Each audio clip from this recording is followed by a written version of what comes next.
महिलाओं में जो पीड़ित पक्ष है उसमें विश्वास के लिए पुलिस ने अपना एक अंडरकवर ऑपरेशन चलाया।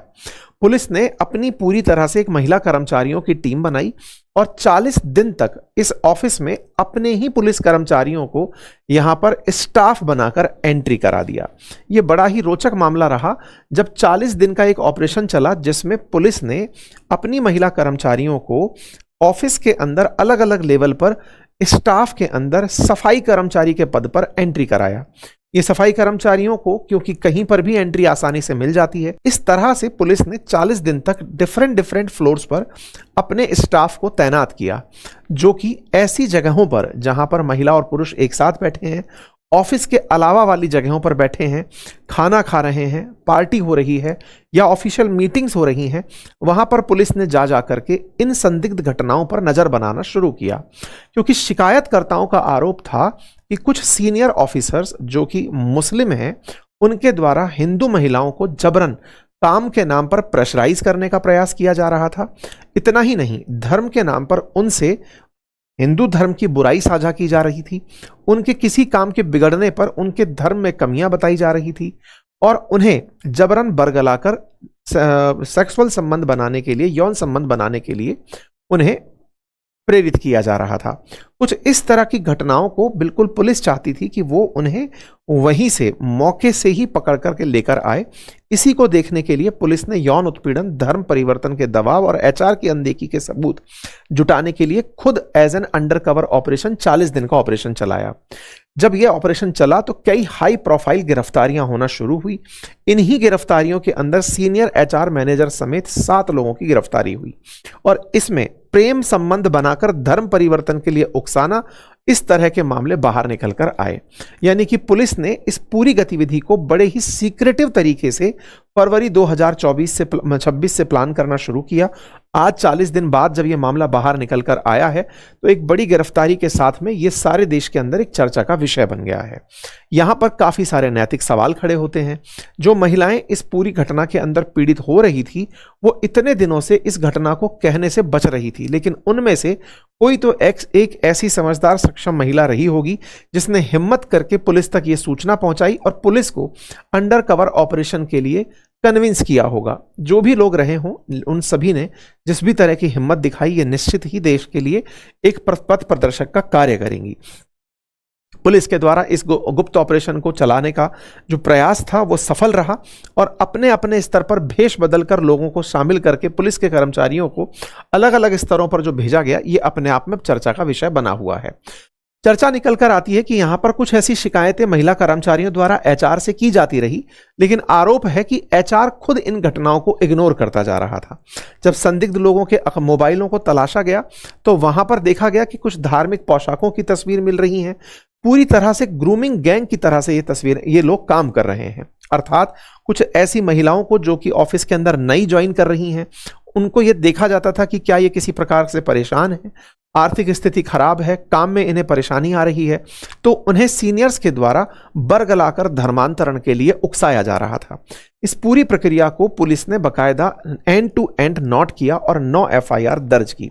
उन 9 एफआईआर में पुलिस के पास अब नामजद लोगों की शिकायतें हैं। इनमें से प्रमुख आरोपियों के अंदर दानिश शेख, तौसिफ अख्तर और निदा खान के नाम निकल कर आए।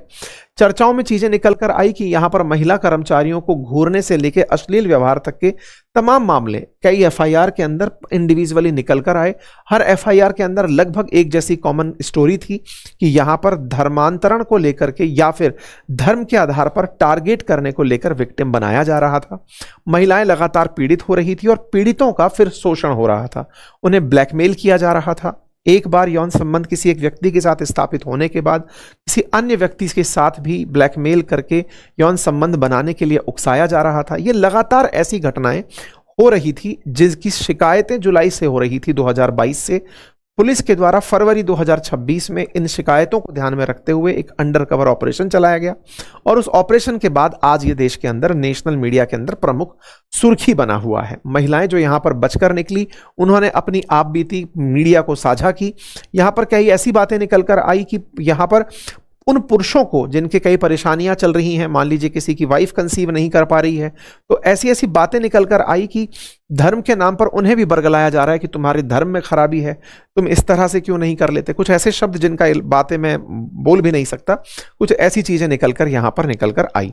कुल मिलाकर के एक ऑफिस के अंदर धर्म के नाम पर धर्मांतरण से लेके यौन उत्पीड़न से लेके वो सारी हरकतें चल रही थी कि यदि ये सारी हरकतें पाकिस्तान में चली होती तो 9 एफआईआर नहीं अपितु 9 फांसी की सजा सुनाई जाती, क्योंकि पाकिस्तान में ईश निंदा, ब्लास्फेमी मृत्युदंड की सजा पर जाती है और वहां पर अपराधियों को सीधा फांसी पर लटकाने की बात होती है या जनता ही फैसला कर देती है। जिस सेक्युलर देश में आप और हम रह रहे हैं वहां पर केवल 9 एफआईआर की बातें आ रही हैं, लोग विमर्श कर रहे हैं, लेकिन इन विमर्श में किसी प्रकार के कड़े फैसले की बातें और चर्चाएं नहीं आ रही हैं। ये बेसिक अंतर है सेक्युलर कंट्री होने का, जो अंतर आपको यहां पर दिखाई दे रहा है। अब इसे सही या गलत में लेना आपके ऊपर है।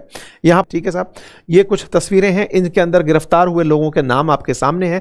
तौसीफ अख्तर, रजा मेनन, शफी शेख, शाहरुख कुरैशी, आसिफ अंसारी। निदा खान के बारे में गिरफ्तारी को लेकर अभी सवाल है कि वो फरार चल रही है।